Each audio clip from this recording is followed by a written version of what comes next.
Oke, di video-video sebelumnya kita udah bahas soal simulasi tes SNMP 2024 subtes pengetahuan kuantitatif bagian yang pertama di soal nomor 1 sampai nomor 4.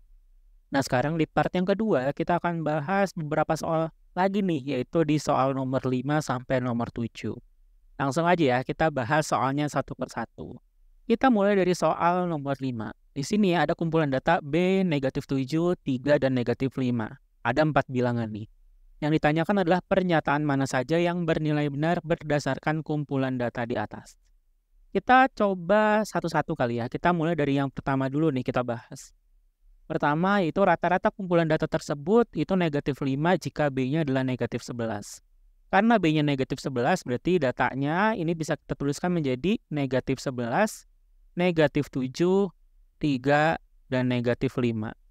Sehingga nilai rata-ratanya nih ya, rata-rata ini tinggal kita hitung aja ya, jumlah dari datanya yaitu negatif 11 ditambah dengan negatif 7 ditambah dengan 3 ditambah dengan negatif 5 lalu dibagi dengan banyaknya data, ada 4, 1, 2, 3, 4. Nah ini tinggal kita hitung kan, negatif 11 ditambah negatif 7 itu jadi negatif 18, tambah 3 jadi negatif 15, ditambah negatif 5 jadi negatif 20. Terus dibagi 4. Negatif 20 dibagi 4, ya 20 bagi 4 kan 5. Terus ini negatif, berarti negatif 5. Artinya benar nih, rata-rata kumpulan data tersebut adalah negatif 5 kalau si B-nya ini adalah negatif 11. Sehingga pernyataan pertama ini bernilai benar. Lanjut ke pernyataan yang kedua. Median dari kumpulan data tersebut adalah negatif 6 jika B-nya negatif 7. Artinya datanya bisa kita tuliskan menjadi negatif 7, negatif 7, 3, dan negatif 5. Nah, untuk mencari mediannya, datanya ini harus kita urutkan dulu dari yang terkecil hingga terbesar atau sebaliknya gitu ya. Nah, di sini saya urutkan dari yang terkecil dulu deh. Dari negatif 7, terus negatif 7, lanjut lagi berarti negatif 5, lalu 3 gitu ya. Negatif 7, negatif 7, negatif 5, 3. Jadi dari yang terkecil ke yang terbesar. Karena banyak datanya ini ada sebanyak genap gitu ya, ada 4. Berarti untuk nyari medianya kita harus cari dua nilai yang ada di tengah. Yaitu di sini ada negatif 7 dan negatif 5. Mediannya gimana? Mediannya adalah rata-rata dari kedua nilai ini. Sehingga kita dapatkan mediannya itu adalah negatif 7 ditambah dengan negatif 5, terus kita bagi 2. Negatif 7 tambah negatif 5 ini negatif 12. Dibagi 2 jadinya berapa tuh? Negatif 6. Nah jadi benar nih, median dari kumpulan data tersebut adalah negatif 6 jika B-nya ini adalah negatif 7. Sehingga pernyataan kedua ini juga benar. Lanjut ke pernyataan yang ketiga.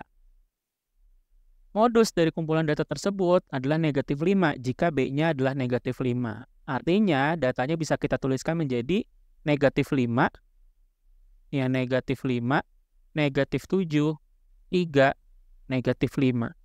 Nah modus itu kan data atau bilangan yang muncul paling banyak ya, muncul dengan frekuensi terbanyak. Di sini negatif 7 muncul sekali, 3 muncul sekali, tapi negatif 5 ini muncul 2 kali. Sehingga dari sini sebenarnya bisa kita simpulkan bahwa ya udah modusnya itu adalah si negatif 5 ini. Sehingga pernyataan ketiga yang bilang modusnya adalah negatif 5 ini benar. Gitu ya. Terakhir, jangkauan kumpulan data tersebut adalah 3 jika B-nya negatif 8. Berarti bilangan-bilangannya menjadi negatif 8, negatif 7, 3, dan negatif 5. Nah, jangkauan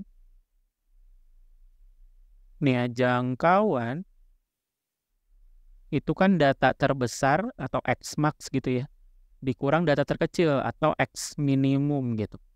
Nah, di sini yang jadi data terbesarnya adalah si 3 nih, dia positif sendiri. Ini adalah X maksimumnya. Sementara minimumnya si negatif 8 ini yang jadi nilai minimumnya. Sehingga jangkauannya ini menjadi X max-nya 3 dikurangin dengan nilai minimumnya adalah negatif 8 dikurang dengan negatif 8.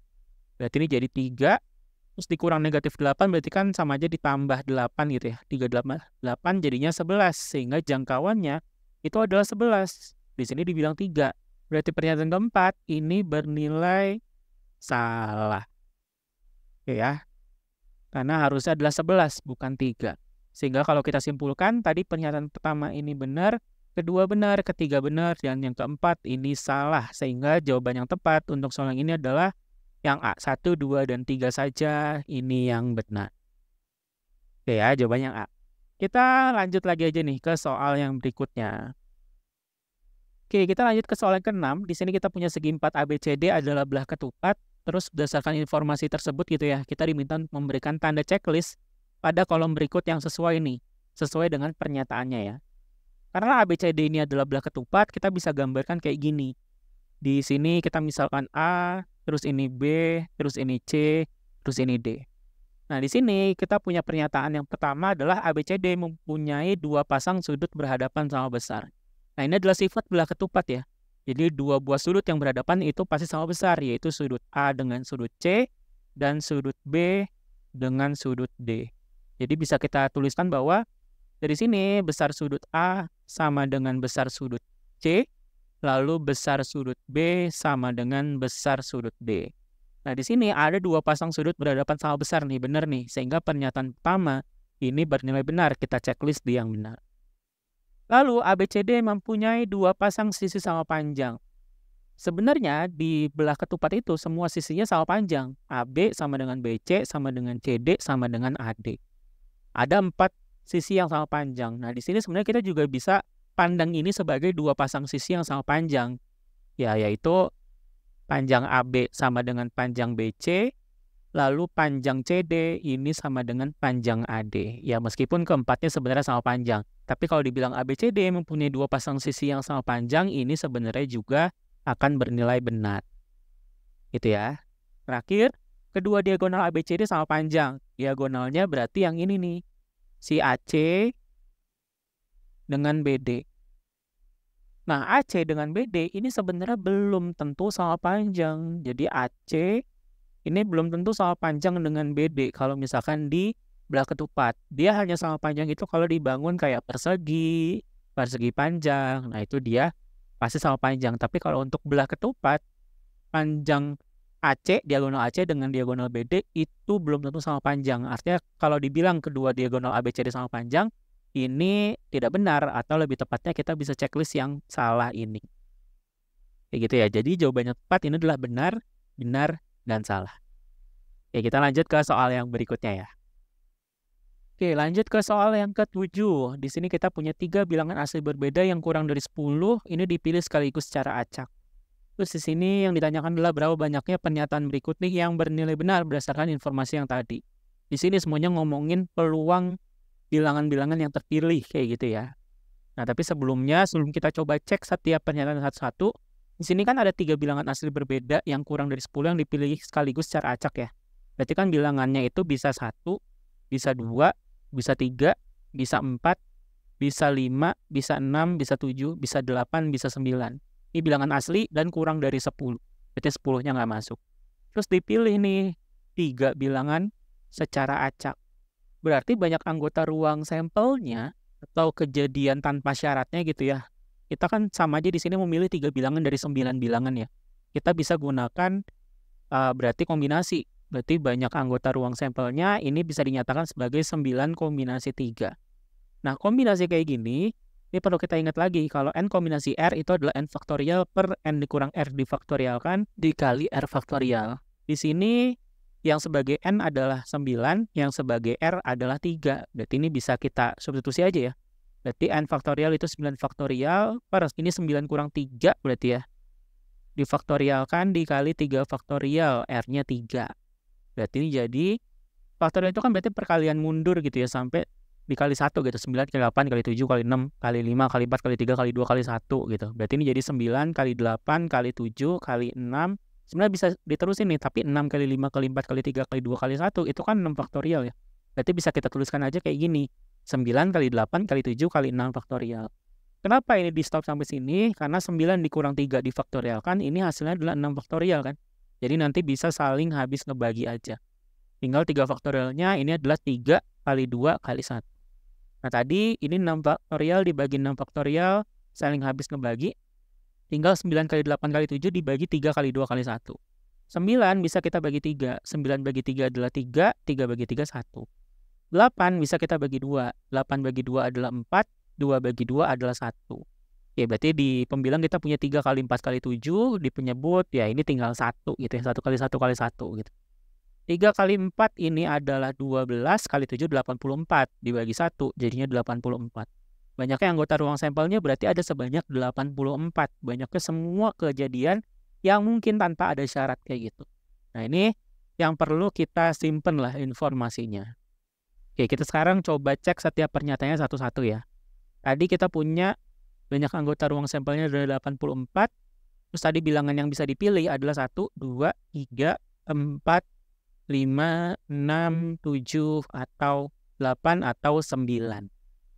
Nah, di pernyataan yang pertama, di sini bilang peluang semua bilangan yang terpilih prima itu kurang dari 1/20. Bilangan yang terpilih prima berarti kemungkinannya adalah 2, 3, 5, atau 7 ya. Berarti ada 4 kemungkinan, tapi kita pilih 3 nih. Misalkan kejadian bilangan yang terpilih prima ini sebagai kejadian A gitu. Berarti banyaknya anggota kejadian A ini adalah karena ada 4 kemungkinan terus kita pilih 3, berarti ini banyaknya kemungkinannya adalah 4 kombinasi 3. Itu ya, 4 kombinasi 3 berarti kita gunakan rumus yang tadi. 4 ini sebagai N dan 3 ini sebagai R, berarti N faktorial itu 4 faktorial dibagi dengan N dikurang R difaktorialkan, berarti 4 kurang 3 difaktorialkan, dikali R faktorial, berarti 3 faktorial. Berarti ini jadi 4 dikali ya 3 ya, 3 faktorial lah, kita stop di sini aja karena di sini kita punya 3 faktorial, terus ini ada 4 dikurang 3 difaktorialkan, berarti 1 faktorial dikali 3 faktorial.